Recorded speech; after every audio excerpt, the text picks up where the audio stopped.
Hey and welcome. In this video I'm going to help you with your doubles game, and in particular I'm going to give you 3 steps to perfect poaching. Let's get into it.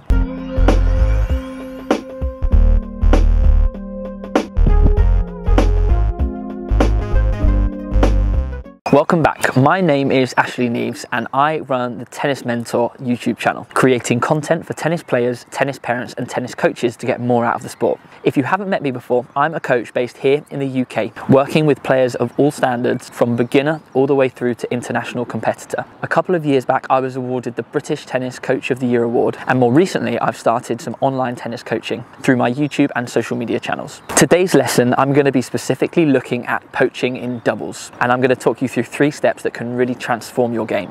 If you hang around to the end of the video, I'm going to show you a simple tip that you can take into your matches straight away to get instant results. So first of all, what is poaching? Some of you may be familiar with poaching, some of you may already poach quite a lot when you play doubles, some of you may be afraid of poaching, and some of you may not have heard of the term. So I'm going to quickly explain what poaching is. Poaching is when you are based at the net in doubles and you make a decision to intercept on a ball that crosses through the center of the court or travels cross court towards your partner. Now, poaching can be done at many moments during a point. It can be done straight away after the serve and return has been hit. It could be in the middle of a long rally and you see an opportunity to intercept and poach on that ball. But any form of poaching can be really effective because it surprises your opponents and gives you the opportunity to put the ball away, if done at the right time and if done correctly. In today's lesson, we're going to focus on poaching on ball number 3, which is the ball that happens straight after the serve and return is hit. So if your partner has hit a serve,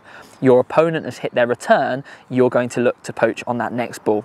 The reason we're looking at ball number 3 is because it's the most controllable. We can actually communicate this before the point starts so that you and your partner know when you're going to poach. Of course, you can poach at any time during the point. However, it's not as easy to communicate, and poaching on ball number 3 can put in that killer blow early on in the point. Lots of people shy away from poaching, especially if you're not that confident at the net. But by following these 3 steps will really help you, even if you're not that confident at the net, at being able to make the decision to poach effectively and win more points from it. So let's get into step number 1. So the very first step to poaching well in doubles happens before the shot, and it's deciding whether you're going to do it or not. Now, there are 3 ways that you can make your decision. You can do it through communication with your partner, through anticipation in reading your opponent, or you can do it as a reaction, which is what happens after your opponent hits the ball. Now, obviously, if you're deciding through reaction, this is going to give you the least amount of time and therefore can be the most difficult to execute well. A reaction poach will happen during the point when you see a ball floating in slower than usual, or a ball that comes slightly closer to your zone here. In that situation, you will be able to poach at the last minute. If you're poaching through anticipation, you'll have slightly more time to react, because anticipation is where you're reading your opponent's body position, you're reading how they're taking their racket back, which will give you some kind of indication that they're going to hit a weaker ball, or they're going to hit a ball that's slightly less effective, giving you the opportunity to step across and poach on that next ball. Again, this relies on quick reaction speed because it's happening in a split second just before your opponent makes contact with the ball. The final way, and in my opinion the best way to poach, is through communication with your partner. And really this can only be on ball 3, which we're practicing today. Now, when we talk about communication with your partner, it's a case of, before the point is played, having a discussion with your partner about where they're going to serve and whether you're going to look to poach or whether you're going to look to stay. You'll see when professional doubles players compete, they will make signals behind their back. They will usually make 2 signals. The first signal will be signaling where their partner will serve to. Will the serve go out wide, down to the body, or down the tee? And the second signal will be a signal to say whether they, as the volley player, are going to stay in their position or whether they're going to poach. Now, the signal that's usually used for this behind their back will be a fist. Now, a closed fist means they're going to stay, or an open hand will mean they're going to poach, which will mean that their partner will be looking to switch sides to cover the court that they've left. I have made some content in a little bit more detail about how you can communicate clearly with your serving partner with regards to where they're aiming and whether you're going to be poaching. And that sits within my doubles masterclass, which you can get to through the link below. But for the purpose of poaching today, the clear message we need to communicate with our partner is whether you as the volleyer are deciding to stay or whether you're deciding to poach. If your serving partner knows that, you'll both be prepared for after that service hit, just before your opponent meets their ball, you as the volleyer can look to cross over to poach and your partner will cover you in the gap that you've left. This is definitely the most effective way to poach, as you're able to commit to this decision and therefore be more effective with your execution of your next shot. Now, I would advise poaching generally on the first serve rather than the second serve, because most of the time your opponent's going to be under more pressure on the first serve than they would be on their second serve. However, there's nothing to say you can't do it on the second serve. Sometimes it can be a bit of a surprise for your opponents, but generally I prefer to do it on a first serve. So chat with your partner. It can be done at the back of the court or through hand signals, but make sure both of you know clearly whether you're going to poach or whether you're going to stay. So we've spoken about what happens before the decision and how you make the decision, the three ways of a reaction, anticipation, or communication. We're going to be trying as much as possible to communicate with our partners so that we can be very clear and concise and committed to executing that volley or that poach really well. There will be times during the point where you have the opportunity to anticipate if you see your opponent stretched, or to react after they've hit a shot. If they've hit a slightly weaker shot than expected, you can still poach on those balls. And these next tips will help you regardless of how you've made the decision as to whether you're going to poach or not. So step number 2, now we're going to talk about what you do during the poach and how to do it. The first rule when it comes to poaching is you must commit to it. You cannot poach half-heartedly. If you do poach half-heartedly and you don't fully commit to it, there's two massive problems. Number one, there's going to be confusion and doubt with your partner. You won't know whether they need to be covering their own side or whether they need to go back to cover your side. Number two, if you're not committed in yourself, you're not going to be able to cover as much ground and your opponents are going to have bigger spaces to hit. So it's really important that once you've made that decision to poach, you really commit to coming across to intercept on that next ball. You want to give your opponents as small a space as possible by covering as much ground when moving across to cover the center and your partner's half of the court. Like I said, there will be instances where it doesn't go to plan and your opponent decides to return down the line.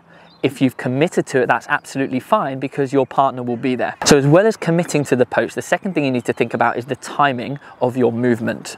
If you move to poach too early, your opponent will see it and they'll have the opportunity to change their mind. If they see you moving across to the center of the court too early, they're most likely to try to pass you down the line. However, if you move too late to poach, you're going to leave more of a gap cross court for your opponents to hit more of a wide angle. So timing is crucial. The best time to make your move when poaching is just before your opponent makes contact with their return. You want to do it at a time where they don't have any time to change their mind. Or if they do have a little time to change their mind, it's not enough for it to be effective. Now, the better your opponents are, the closer to their contact you need to make your move. If your opponents aren't so experienced, then actually you may be able to get away with moving slightly earlier, because that act of moving could throw them and make them lose control of their return. But generally, you want your move to be just before their contact. When you make your move, you want to be moving across the court, but also you want to be moving forwards towards the net as well. Your aim is to close the net down when you hit any volley, because ideally, you want to make contact with your volley above the height of the net. By moving forwards as you poach, you're going to be far more likely to make contact with the volley above the height of the net. If you move straight sideways, there is more of a chance that your opponent's going to be able to get the ball to be dipping as you hit it or below the height of the net, which will make for a much tougher volley. So ideally, when you're poaching, you want to be moving across the court to intercept, but you also want to be moving slightly forwards so that you can take the ball early above the height of the net. So the final part of step 2 and actually executing the poach is how and where to hit your volley. So assuming that everything's gone to plan, you've decided to poach, you've committed to it, you've moved across at the right time, now we need to think about where your volley is going to go. Now, if you've managed to get to the ball and the ball is above the height of the net, then you'll have a lot more options. Your two best options are to hit your volley through the gap in the center of the court or at your volleying opponent's feet. Ideally, you don't really want to go back to the baseliner because they're going to have time to react and have the opportunity to hit a passing shot or a lob.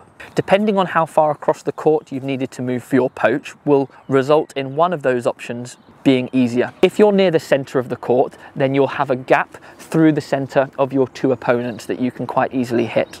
If you've had to move wider across the court because your opponent has returned an angle, then actually it may be easier to hit at the volleyer's feet. There won't be such a big gap down the center of the court. Those are a couple of things to consider when thinking about aiming your volley. If your opponent's hit a really good return and they've managed to get it low to your feet or below the height of the net, then really your best option is to try to hit a short angle volley cross court. This way it's going to be incredibly tough for either of your opponents to reach the ball. When we get an opportunity to volley, whether it's poaching or whether the balls come to us, we want that point to be finished within the next 1 or 2 shots. If you get into a rally, you're going to be very vulnerable. So try to make sure that once you've committed to that poach, your aim is to finish the point. So through the gap, at your opponent's feet, and as a last resort, a short angle cross court. If you can execute those types of shots well, you're going to be very likely to win the point. So you've made the decision to poach, you've committed to it, you've moved at the right moment, and you've executed the shot. Now there's going to be a couple of different outcomes here. Outcome number 1, you've won the point. Outcome number 2, you've hit the volley, your opponents have hit it back and you've got to be ready for another shot. Outcome number 3, you've missed it, you've lost the point. Now, regardless of the outcome, you need to be prepared for another ball to come back. I see far too often in doubles, a volley be hit and that player has assumed they've won the point. The ball's come back and it's past them. So as a tennis player, regardless of how you've hit your previous shot, you've got to always expect it to come back and always be ready for it to come back. And when poaching, this is how. If I'm playing here on the ad court and I've decided to come across and intercept on a ball that's traveling to the center or cross court, once I've hit that volley, I'm going to be on this half of the court. My partner will have covered me on that half of the court. Now, wherever I've hit my volley to, I need to be following its line. So, as we said before about the different places to execute your volley, if your volley is above the height of the net, you have the opportunity of hitting down to your volleying partner's feet. If you do that, you want to be ready for that next ball here. So you followed the line in which you've hit your volley. If you've been pushed into a position where your opponent's hit a really good low return and it's down here, as we mentioned before, your best option is to hit an angle cross court. If you've hit that type of volley, your job is to follow the line in which you've hit that volley. So as soon as you've hit that ball cross court, your job is to step in, facing that direction you've hit the ball and following its line. That way, you're going to be prepared for your opponent's return. And if it doesn't come back to you, your partner will be ready for it there. This is the case for any time you play doubles. When you're at the net, you should always be tracking where that ball has gone to. If the ball has gone into this corner, you should shift this way. If the ball has gone out this way, you should be shifting over here. So try to consider that after you've poached, just to make sure you're ready if it does come back. If it does come back and you get another volley, wherever you hit that volley to, you should be tracking it as well. They're my 3 steps to perfect poaching. Step number 1 is to make the decision. If you've communicated it with your partner, then both of you will be able to follow what we've spoken about. If you've done it through an anticipation or reaction, you're going to have to commit to it so that your partner can see what you've done and cover your half of the court. The second step is to execute the shot well, through committing, through good timing of movement, and through hitting the right part of the court. If you can meet the volley above the height of the net, it's going to give you far more options. And the final step is to make sure that you're ready for what happens next. Track where you've hit the ball to, and that's going to put you in the best possible position to be ready for that next ball if it was to come back. As promised, I've got one more bonus tip for you. And this tip you're going to be able to take into any match and it should give you instant results. And it's poaching more often on your favorite side. So for me, my forehand volley is my stronger side compared to my backhand volley. With knowing that, I'm going to be more likely to poach when I'm on the ad court as a right-handed player, so I'll show you here. With my forehand volley being my strength, I'm going to be far more likely to hit an effective volley if I decide to poach because I'm moving out with my forehand here. If I were on this side deciding to poach, I've got my weaker backhand volley, which I'm not going to be quite so confident with. Now, that's not to say that you should only ever poach on one side of the court and avoid it on the other side. Of course, mixing it up and having variety is going to keep your opponents guessing. But if you're going to do it more often on one side, use your favourite side.